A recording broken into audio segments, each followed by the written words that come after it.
자, 우리가 살아가는 세상은 문제의 연속입니다. 문제 없는 곳은 한 곳도 없습니다. 여러분의 가정도, 여러분의 직장도, 여러분이 다니는 교회도 문제 없는 곳은 한 곳도 없습니다. 딱 문제 없는 곳은 공동묘지밖에 없어요. 그렇습니다. 그죠? 제가 우리 아파트에서 운동을 하고 정상적으로 오지 않고 저는 저 산 쪽으로 둘러서 내려옵니다. 아파트 뒤쪽으로 오면요, 곳곳에 무덤이 있습니다. 곳곳에. 그래서 저는 무덤 앞에 가서 묵상합니다. 누구 무덤인지는 모르겠지만 그 무덤 앞에 가서 똘똘히 생각해 봅니다. 내가 이 무덤 앞에 섰을 때 어떨 때는 여름이었고 어떨 때는 겨울이었고 때로는 손이 너무 시려워서 호주머니에 넣어야만 했고 때로는 날씨가 너무 더워서 tam을 흘려야만 하는 그런 상황 속에 나는 땀 흘리는 문제, 나는 추위의 문제, 온갖 문제를 앓고 있는데 여기 척 누워있는 사람은 날씨가 춥다고 해서 문제가 있는 게 아니고 날씨가 덥다고 해서 문제 있는 것도 아니고 그냥 비가 오나 눈이 오나 바람이 부나 태풍이 몰아치나 그냥 가만히 있습니다. 그래서 여러분 문제가 없으려면 딱 하나 하면 돼요. 뭐 하면 되는데? 죽어버리면 되는 거예요. 죽으면 문제가 없는 겁니다. 그러니까 우리가 살아가면서 문제가 있다는 것은 내가 살았네. 여러분 문제 있습니까? 뭐 하는 거예요 지금? 편안하게 하자겠지만 반응을 해야 될 거 아니에요. 여러분 문제 있으세요? 네, 문제가 있다는 말은 뭐다고요? 살았네. 살았다는 증거입니다. 저는 이런 사람을 본 적이 있어요. 이 집에는 자식이 많았어요. 그런데 우리 교회 요 시리즈처럼 요한이, 요셉이, 요나단이처럼 이 집에는 아들만 4명이 있는 집이 있었어요. 아들만 4명. 3명은 또 아무것도 아니죠. 이 아들만 4명 있는 집에 이 아이들이 얼마나 분잡한지 뛰어내렸다가 올라갔다가 뭐 침대가 남아나지를 않고 막 뛰었다가 그래서 이 집의 안주인은요 평생의 소원이 있었어요. 그 평생의 소원이 뭐냐면 나도 좀 조용히 살고 싶다. 나도 좀 조용히 살고 싶다. 나는 좀 조용한 여자이고 싶다. 평생의 소원이 조용히 하면 살아보는 거야.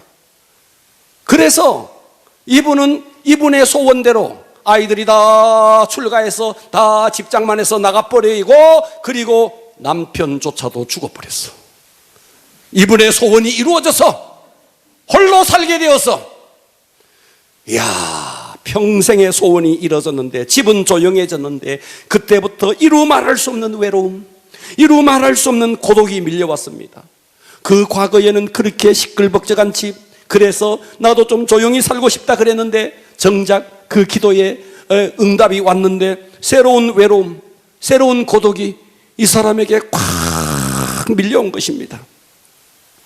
여러분 우리가 이 땅에 문제없는 집 하나도 없어요. 가정도 직장도 교회도 문제없는 것은 무덤밖에 없습니다. 죽어버리면 비가 와도 바람이 불어도 날씨가 추워도 더워도 아무 문제가 없습니다. 그렇기 때문에 살아있다는 것은 문제의 연속이고 문제가 있다는 것은 내가 살아있다는 증거입니다. 오늘의 설교 제목은 하나님은 왜 나에게 문제를 허용하시는가? 왜 여러분의 삶에 문제를 허용하시는가? 귀를 열고 은혜 받기를 바랍니다. 왜 하나님은 여러분의 삶에 문제를 허용하실까요? 첫째, 우리의 영적 성숙을 위해서입니다. 할렐루야. 하나님이 넋놓고 있다가 너 한번 고통당하는데 하나님이 넋놓고 있다가 그럴 리가 없습니다. 하나님은 우리의 고통하는 현실을 보고 계십니다. 할렐루야. 그리고 하나님은 전능하시고 하나님은 전지하시고 여러분이 무엇 때문에 힘들어하는지 무엇 때문에 고통당하는지 하나님은 다 알고 계십니다. 그렇다면 그 전능하시고 전지하신 하나님께서 내 삶에 문제를 허용하신 것은 하나님의 뜻이 있겠죠. 그 뜻이 뭐냐? 바로 나의 영적 성숙을 위해서라는 겁니다. 로마서 5장 3절에 보면 다만 이뿐 아니라 우리가 봐봐요.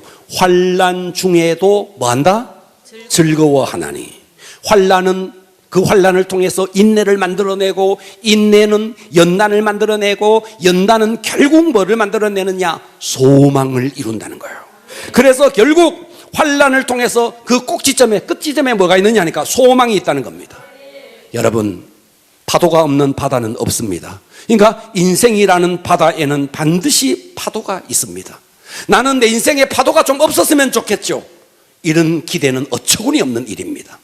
그렇다면 하나님은 왜 내 삶의 고난을, 왜 내 삶의 문제를 허락하시느냐 하는 거예요. 그것은 우리의 영적인 수준을 일단 보기 위해서입니다. 보십시오. 자, 여기에 아령이 있습니다. 자, 우리가 헬스장에 가면 아령이 있어요. 3kg짜리, 5kg짜리, 7.5kg짜리, 10kg짜리, 12kg짜리, 와, 큰 거는 30kg짜리도 있어요. 네. 자, 여기에 유치원 다니는 아이에게 30kg짜리 아령 들어봐라. 낑낑거리며 유치원 다니는 아이는 들지도 못할 겁니다. 그러나 바디빌더들은요, 30kg도 들 겁니다.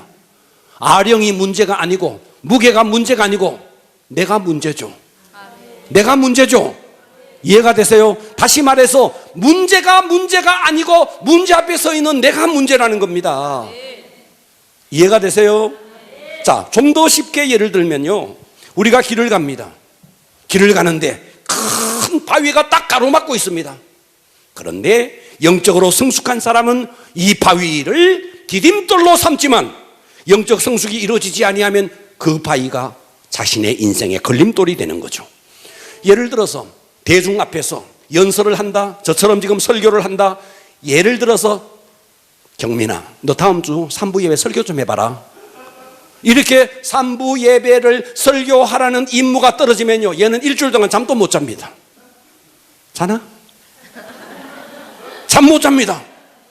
밥을 먹어도 밥맛도 없습니다. 잠을 자다가도 막 깹니다. 막 벌떡 깹니다. 큰일 났다 이거예요. 큰일 났다 이거예요. 예. 예. 똑같은 문제가 생겼지만, 그래서 어느 교회는요, 예배 때 기도만 시키면 안 나와버린대. 대표 기도 시켜버리면 안 나와버린대. 예. 자, 이런 대중연설을 해야 되는 입장에 딱 서보면 이 사람의 수준에 따라서 부담스러워서 잠이 오지 않고 밥맛이 없는 사람이 있는가 하면은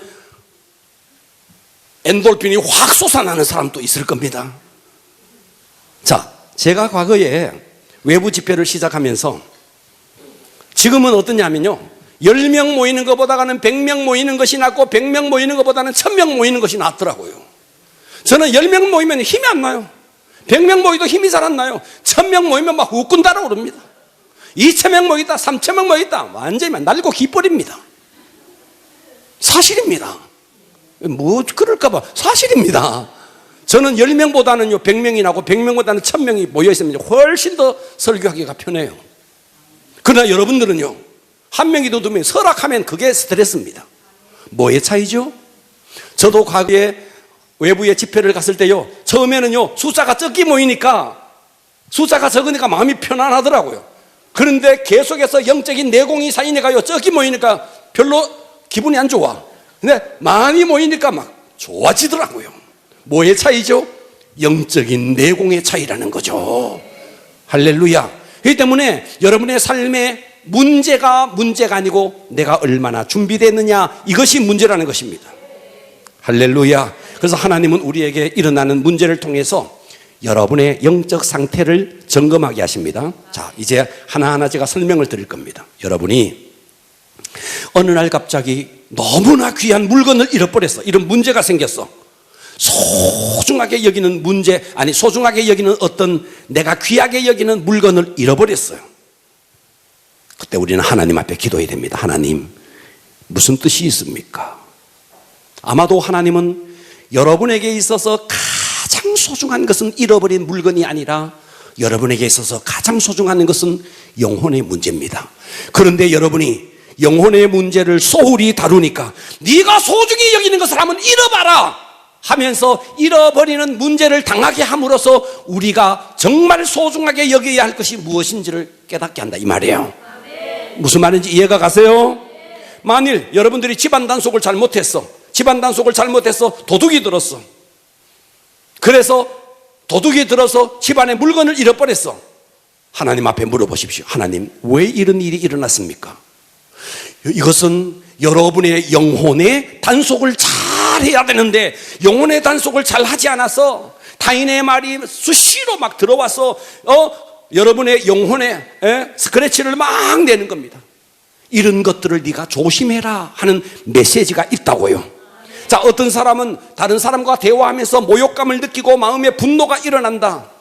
이것은 내 심령 속에 지옥의 속성이 충만하구나. 그래서 하나님께서는 이 지옥의 속성을 밀어내고 천국의 속성을 가져라라는 하나님의 뜻이구나. 그러니까 내 삶에 일어나는 모든 문제는 하나님께서 나의 영혼의 문제를 점검하고 돌아보게 하기 위해서 하나님께서 내 삶의 문제를 허락하는 것입니다. 할렐루야. 어떤 사람은 사소한 문제인데 근심합니다. 사소한 문제인데 염려합니다.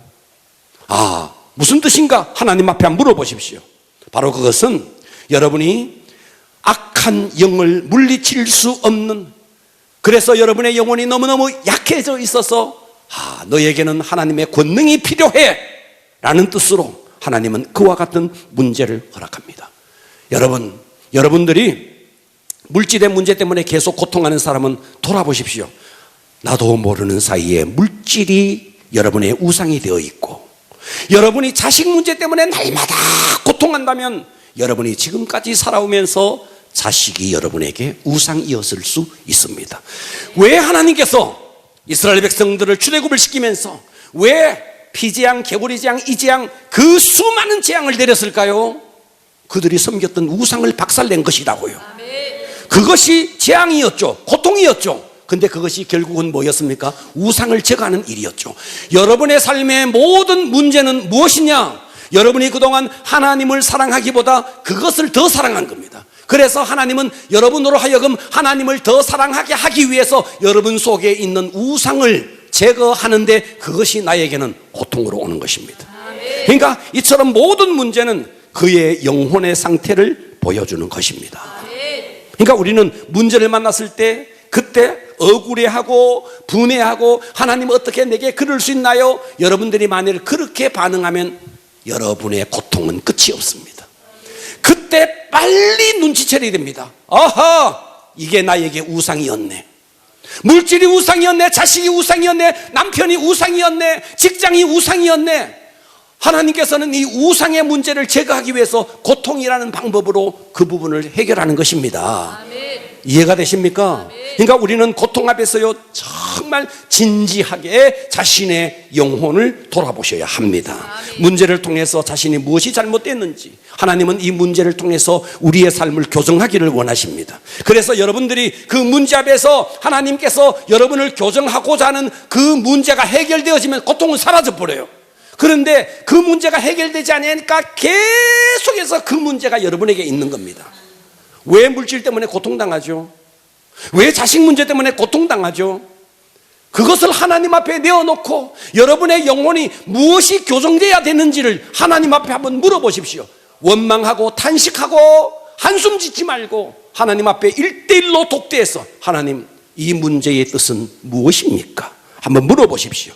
그래서 여러분 그런 문제 앞에서 자신의 문제가 교정되어질 때 여러분들은 깊고도 아름다운 하나님의 사람, 천국의 사람으로 변화될 것입니다. 아멘. 할렐루야. 아멘.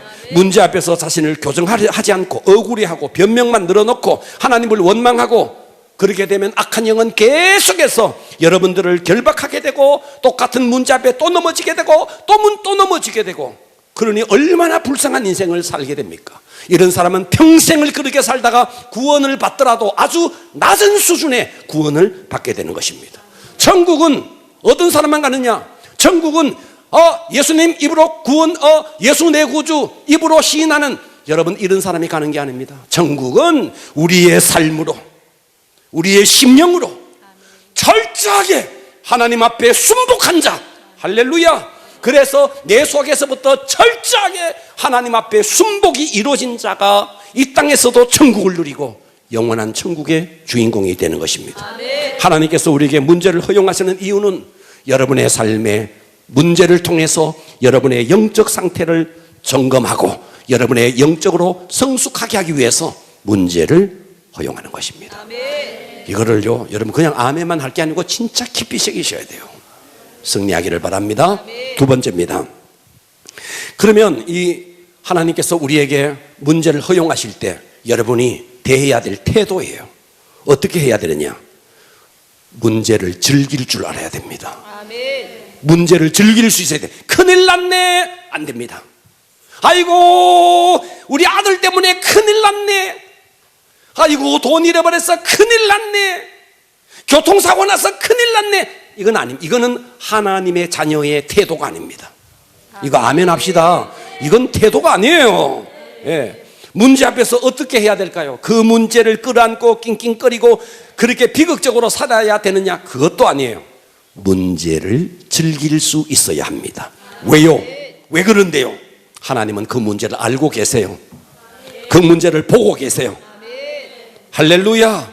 예. 그렇기 때문에 하나님이 알고 하나님이 보고 계시고, 그리고 하나님은 이 문제를 통해서 나를 교정하기를 원하시고 나로 하여금 영적으로 성숙하게 하기 위해서 배려로서 이 문제를 허용해 주셨다면 원망하고 불평하고 한숨 질 일이 아니고 뭘 해야 되는데, 하나님 감사합니다. 자, 한국 사람들은 만나는 사람마다 이런 이야기를 해요. 내가 내 인생을 글로 쓰면 책을 몇 권을 쓰고도 남는다, 이런 소리를 많이 합니다. 저는 우리 어머니한테도 많이 들었습니다. 야야, 내가 내 인생을 쓰면요 소설을 써도 몇 권을 쓴다, 내가 귀에 딱지가 않도록 들었습니다. 우리 어머니로부터 소리 많이 들었습니다. 이번 구정 때 제 친구를 하나 만났는데 내 앞에서 이러더라고요. 내가 내 인생을 글로 쓰면 소설 몇 권 쓴대요. 얼마나 처절하게 살았는지 네 아나? 그러더라고요. 여러분, 굳이 자기를 비극의 주인공으로 만들어서 자기만이 힘든 것처럼, 자기만이 비참하게 사는 것처럼, 최고의 비극의 주인공인 것처럼 그렇게 하는 경향들이 한국 사람들에게 있습니다. 여러분, 모든 사람은 겉으로 표현만 안 할 뿐이지 문제없는 사람은 없습니다. 이 땅의 모든 사람에게는 다 생로병사가 있습니다. 유독 자기에게만 비참한 일이 일어나는 것처럼 그렇게 생각하고 생각하는 것은 그의 사고 방식이, 사고의 의식이 사단에게 사로잡혀서 그렇습니다. 여러분, 여러분에게 지금 무슨 고통이 있습니까? 보십시오. 여러분은 일단 믿어야 될 게 있습니다. 내 고통을 나만 아는 것이 아니고 하나님 또 알고 계신다. 따라서 합시다. 하나님은 내 문제를 보고 계신다. 보고 계십니다. 아멘. 자, 이제 제가 하나의 샘플 이야기를 하나 할 겁니다. 예수님께서 베세다 들판에서 오병이어의 기적을 일으켰습니다. 장정만 5천, 남녀노소를 합치면 2만 명. 여러분, 한동훈이가 어디 가가지고 뭐 집회할 때 온갖 사람들이 모여들고 셀카 찍고 난리, 여러분 2만 명 안 모입니다. 2만 명 모이면요 난리 납니다. 난리 납니다. 예수님은요, 예수님이 오병이어의 기적을 일으킬 때 2만 명이 모였다고요. 이해되세요? 네. 자, 그들에게 떡 5덩어리와 물고기 2마리로 충분히 먹고도 광주리에 남게 만들어 주었습니다. 그렇습니다. 그죠? 그랬는데 이 오병이어의 기적이 딱 끝나고 예수님께서 어떻게 하시느냐, 이것이 오늘의 본문이에요. 본문을 한번 봅니다. 자, 마가복음 6장 45절 본문을 한번 볼게요. 예수께서 지금 오병이어의 기적이 끝나고 즉시입니다. 이해되시죠? 아멘. 선행하는 구절은 오병이어의 기적이 있고 난 다음이라고요. 아멘. 이해되시죠? 자, 이제 한번 보자고요. 자, 예수께서 즉시 제자들을 재촉합니다. 오병이어의 기적이 끝나고, 얘들아 빨리 저 건너 베세다로 가라. 자, 갈릴리 바다를 건너서 가라. 예수께서 즉시 제자들을 재촉하사 자기가 무리를 보내는 동안에 배 타고 앞서 건너편 베세다로 예수님께서 제자들에게 재촉했습니다. 자, 여기서 이제 잘 보셔야 됩니다. 이 배를 타도록 재촉하신 분이 누구예요? 누구예요? 예수님이죠. 자, 예수님, 제자들은 지금, 야, 빨리 저 건넌 마을로 가자. 재촉해서 배를 타고 갈릴리 호수를 지나갑니다. 그죠? 제자들이 예수님의 말씀에 순종했나요? 불순종했나요? 순종했죠. 그런데 순종해서 가는데 풍랑이 일어났다고요. 여기서 우리 알아야 될 게 있습니다. 뭐냐? 우리의 삶의 풍랑은, 일어나는 풍랑은, 모든 풍랑이 내가 불순종해서 일어나는 것만이 아니라는 거예요. 아멘. 내가 순종해서 가는 길에도 풍랑이 일어날 수 있다는 것을 알아야 된다는 거예요. 이해가 되십니까? 자, 46절 볼게요.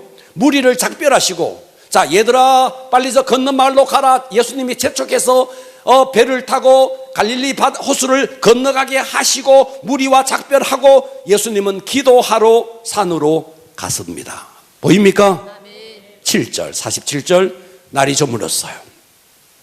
저물매 배는 바다 가운데 있고, 이 사실은 바다가 아니에요. 갈릴리 호수입니다. 민물 호수입니다. 배는 바다 가운데 있고, 예수께서는 얘들아 너희들은 먼저 가라 하고 예수님은 산에 가셨어요. 무태 가셨어요. 그래서 예수님께서는 홀로 무태 계시다가 그 순간에 저 아래에 갈릴리 호수가 보입니다. 호수에 막 돌풍이 일어나서 풍랑이 일어났습니다. 바람이 거스림으로 제자들이 힘겹게 노를 젓는 것을, 여기서 중요한 단어가 있습니다. 따라서 합니다. 보시고. 보시고. 크게 보시고. 보시고. 보시고. 보시고. 예수님이 너희들은 먼저 가라. 재촉하신 분도 예수님이에요. 그리고 호수를 건너갑니다. 순종해서. 그리고 예수님은 저 무태 가서 기도합니다. 기도하면서 저 아래에 호수를 내려다보고 있습니다. 그런데 풍랑이 막 일어나서 그들이 막 힘겹게 노를 젓고 있습니다. 그 광경을 예수님께서 따라서 합니다. 보시고. 보시고 계셨다는 거예요. 할렐루야. 아멘. 여기서 여러분은 잊지 마십시오. 여러분의 삶에 일어나는 모든 풍랑, 여러분의 삶에 일어나는 모든 문제, 따라서 합니다. 보시고. 주님이 보시고 계신다는 거예요. 아멘. 그 주님이 어떤 분인데? 전능한 분이에요. 아멘. 그 주님이 어떤 분인데? 여러분의 풍랑을 멈추게 하실 수 있는 분이에요. 아멘. 그분이 보시고 계신다는 거예요. 그래서 밤 사경쯤에 바다 위로 걸어서 그들에게 오사 지나가려 하시며 주님은 보셨고 노젓는 모습도 보셨고, 그리고 결정적인 순간에 바다 위를 걸어서 그들에게 오셨다는 거예요. 자, 49절을 봅니다. 제자들이, 여기서 중요한 게 있어요. 제자들이, 예수님이 왔어요. 바다 위로 풍랑을 밟고 파도를 밟고, 너희들이 힘들어하는 그 파도, 너희들이 힘들어하는 그 풍랑을 예수님은 발로 밟고, 그리고 제자들에게 오셨어요. 제자들이 그 바다 위로 걸어오심을 보고 영적으로 둔해가지고 유령인가 하여 소리 지르니, 여기서 결정적인 문제예요. 여러분, 문제는 예수님은 여러분의 삶의 문제를 보고 계시고, 아멘. 여러분의 삶의 문제를 해결해 주기 위해서 여러분 가까이에 오셨지만, 우리가 영적으로 둔해서 그 예수님을 볼 수 있는 영적인 안목이 없다는 거예요. 아멘. 이것이 문제라는 거예요. 이 제자들처럼 유령인가? 여러분의 삶에 보이는 것은 풍랑뿐이고, 보이는 것은 파도뿐이고, 보이는 것은 실패와 좌절뿐이고, 캄캄한 어둠만이 있다 할지라도 여러분의 삶에 그 모든 문제를 주님은 보고 계시고, 그리고 중요한 것은 결정적인 순간에 그 문제를 밟고, 파도를 밟고, 풍랑을 밟고, 그 문제를 밟고 도와주기 위해서 여러분에게 가까이 오셨지만, 문제는 여러분이 주님을 볼 수 있는 안목이 없다는 거예요. 그러니 어때요? 맨날 사람 앞에 가서 신세 한탄하는 거예요. 하나님은, 예수님은 여러분의 삶의 문제를 도와주기 위해서 여러분의 삶에 가장 가까운 곳에 와 계시지만, 여러분은 그 주님을 볼 안목이 없는 거예요. 그래서 사람을 붙잡고 하소연을 하는 거예요. 그러니 문제가 해결되지 않는 것입니다. 전능하시고 전지하신 하나님, 우리 인생의 모든 풍랑을 아시고 그 풍랑을 밟고 그 문제를 해결해 주기 위해서 오셨는데, 우리는 그 주님을 보는 안목이 열려있지 않고 답답한 현실만 보고 있는 겁니다. 여러분의 삶의 문제만 계속 보고 있는 겁니다. 그리고 그 풍랑 때문에 허우적거리고 아파하고 신음하고 있습니다. 50절 보십시오. 예수님이 오셨어요. 그들이 다 예수를 보고 놀람이라. 이에 예수께서 그들에게 말씀하여 이르시되 안심하라. 내니 두려워하지 말라. 지금 옆에서 안심하라. 내니 두려워하지 말라.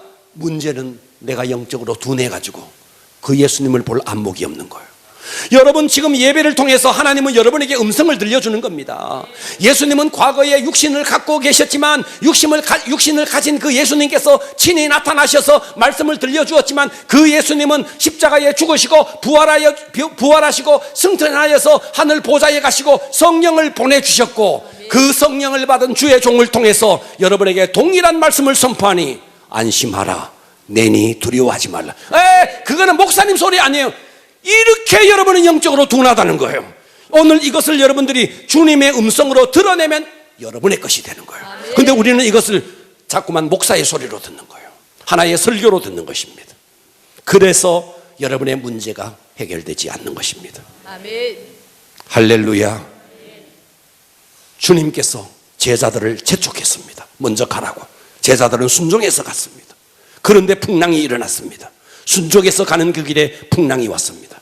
순종하는 길에도 풍랑이 있을 수 있다는 것. 여러분이 주님 뜻대로 사는데도 문제가 있을 수 있다는 것. 문제는 주님은 그 문제를 보고 계시고 그 문제를 해결해 주기 위해서 우리 가까이 오고 계시고 그런데 내 눈이 없는 거예요. 이것을 깨달으셔야 됩니다. 아멘. 평행구절인 요한복음에는 이렇게 기록합니다. 요한복음 6장 21절에 예수님을 영접해 똑같은 평행구절이에요. 요한은 이 부분을 이렇게 기록합니다. 이에 기뻐서 배로 예수님을 영접합니다. 그랬더니 그 배는 곧 그들이 가려던 땅에 이르렀더라. 뭐예요? 가려던 땅에 예수님을 모셔드리니까 가려던 땅에 이르렀다는 거예요. 파도를 이기고 폭풍을 이기고 풍랑을 이기고 도달한 곳은 뭔데? 그들의 목적지에 도착했다는 것입니다. 이 동일한 구절인 마가복음에 다시 봅니다. 51절. 배에 올라 그들에게 가시니 바람이 그치는지라. 제자들이 마음에 심히 놀라니 이는 그들이 그 떡 떼시던 일, 좀 전에 오병이어의 기적을 통해서 떡 떼시던 그 전능하신 그분을 깨닫지 못하고 떡 떼시던 일을 깨닫지 못하고 도리어 마음이 둔해져서 풍랑을 밟고 파도를 밟고 너희들이 고통당하는 그 풍랑의 문제를 해결해 주기 위해서 오셨지만 도리어 그 마음이 둔하여졌습니다. 그래서 오늘 우리는 이 말씀을 통해서 깨달아야 됩니다. 뭘 깨달아야 되는데 여러분이 영적으로 예민해지기를 바랍니다. 주님은 여러분의 문제를 보고 계십니다. 그리고 그 문제를 해결해 주기 위해서 여러분의 삶에 개입하십니다. 문제는 여러분이 그 예수님을 보는 안목이 없다는 것입니다. 주님은 보고 계십니다. 오늘 이것을 목사의 소리로 설교자의 소리로만 듣지 마시고 주님의 음성으로 듣기를 바랍니다. 아멘. 여러분이 무엇 때문에 아파하는지, 무엇 때문에 절망하는지, 무엇 때문에 괴로워하는지, 무엇 때문에 눈물 흘리는지, 무엇 때문에 탄식하는지, 무엇 때문에 밤을 자지 못하고 고독해하는지, 무엇 때문에 힘들어하는지 보실 뿐만 아니라 묻혀서 기도하고 계셨고, 기도만 하고 계시는 분이 아니라 우리의 삶에 개입하시고 나의 문제, 풍랑의 문제, 파도의 문제를 친히 밟고 오셔서 내니 두려워하지 마라. 문제는 내가 그 주님을 보는 눈이 없다는 거예요. 아멘. 그래서 여러분들은 오늘 주여 나에게 영적 통찰력을 허락하여 주시옵소서. 주님을 볼 수 있는 눈을 허락하여 주시옵소서. 그 눈만 여러분들에게 뜨인다면 문제는 문제가 아닌 것입니다. 문제는 주님을 보는 눈이 없는 겁니다. 여러분, 우리나라에 노홍준이라는 사람이 있었습니다. 이 노홍준이라는 사람은 지금으로부터 약 50년 전에 10억의 빚을 졌습니다. 여러분, 지금도 10억이 큰데 50년 전에 10억은요 상상할 수 없는 돈입니다. 이해가 되세요? 아멘. 네. 10억. 엄청난 돈이었습니다. 이 50년 전에 10억을 빚지고요. 차라리 죽었으면 좋겠다. 어떻게 이거 살 길이 없는 거예요. 그래서 이 사람은 모든 것을 포기하고 내가 자살해서 죽는 것이 내 인생의 문제를 해결하는 최고의 길이다 생각하고 어떻게 하면 멋있게 죽나, 어떻게 하면 죽을 방도만 계속 찾고 있었습니다. 그러던 어느 날 이 사람에게 전도자가 찾아가서 복음을 전해준 겁니다. 당신 예수 믿으면 당신의 절망의 문제 예수님이 해결하시고 당신의 문제는 반드시 해결될 겁니다. 전도자가 이 사람에게 복음을 전해줬어요. 그래서 이 사람이 복음을 들었어요. 예수님을 만났습니다. 상황은 10억이라는 빚구덩이 속에서 아무것도 변하지 않았습니다. 그런데 이 사람의 심령에 말씀이 들어가니까 소망이 막 살아나기 시작했습니다. 그래서 이 사람은 그때부터 어떻게 했느냐 하면 10억 빚진 사람이 10억 빚을 은행에 낸 게 아니고 개인적으로 다 사채를 썼습니다. 이 사람에게 다 사채를 썼는데, 그래서 이 사람이 예수를 믿고 다시 마음을 굳게 먹고 사채를 낸 사람 한 사람을 찾아갔습니다. 찾아가서 이렇게 말했습니다. 제가 빚을 꼭 갚겠습니다. 조금만 기다려 주십시오. 여러분, 빚졌을 때요, 도망가면 이게 나쁜 거예요. 차라리 빚졌지만 내가 갚겠다고 전화를 오면 전화를 받아야 돼. 그런데 전화를 안 받아. 이게 문제예요. 듣고 계시죠? 잠수 타버리는 거예요. 휴대폰 바꿔버리는 거예요. 나쁜 인간이에요. 이는 해결 방법이 아니에요. 왜 아멘 안 합니까? 여러분, 남의 돈 빌려가지고 잠수 타렵니까? 이런 인간이 되면 안 됩니다. 아멘 좀 해봐요. 이렇게 되면 안 돼요. 안 돼요. 감당해야 돼요. 이 노홍준 씨는요, 주님을 만나고 말씀을 듣고 심령에 희망이 들어갔습니다. 채권자를 찾아다니면서 한 사람 한 사람 찾아가서 직접 찾아가서 사과했습니다. 반드시 제가 재개하겠습니다. 그리고 빚을 갚겠습니다. 반드시 갚겠습니다. 그랬더니요, 주변의 채권자들이요, 한 사람 한 사람들이 다 도와주기 시작했어요. 사업을 하는데 막 도와주기 시작했어요. 채권자들이 저 사람 일어나야 된다고 막 도와주기 시작했어요. 열심히 하니까 주변 사람들이 막 도와주기 시작했어요. 그래서 이 사람이 그 빚구덩이 속에서 프랑소와르 패션이라는 것을 발굴해냈어요. 모델을 발굴을 했어요. 그리고 1년 딱 지났는데 10억의 빚을 완전히 갚아버리고 패션계의 1인자가 되어버렸어요. 뭐예요? 도피는 문제가 아닙니다. 여러분의 문제가 있을 때 도망가는 것은 문제가 아닙니다. 정면으로 부딪혀야 됩니다. 빚을 졌습니까? 도망가면 안 됩니다. 채권자를 찾아가십시오. 사과하십시오. 그리고 내가 반드시 갚겠습니다. 약속하십시오. 그리고 하나님 앞에 기도하십시오. 그러면 하나님이 도우고 사람이 도우고. 그래서 이 사람은 1년 만에 10억의 빚을 완전히 갚아버리고 패션계의 1인자가 되었습니다. 할렐루야. 아멘. 문제는 나를 성숙시키기 위한 하나님의 배려라는 사실. 그렇기 때문에 원망하고 탄식하면 끝이 없습니다. 원망하고 탄식하지 말고 하나님이 보고 계시니까 그 문제 속에서 그 문제를 누릴 수 있어야 합니다. 그리고 주님은 여러분을 돕기 위해서 여러분에게 가까이 왔지만 문제는 여러분이 그 주님을 보는 안목이 없다는 겁니다. 여러분이 영적인 통찰력이 있으면 주님은 지금 또 오늘 이 말씀을 통해서 안심하라, 내니 두려워하지 말라. 주님은 여러분에게 이 음성을 들려주는 것입니다. 아멘. 기도합니다.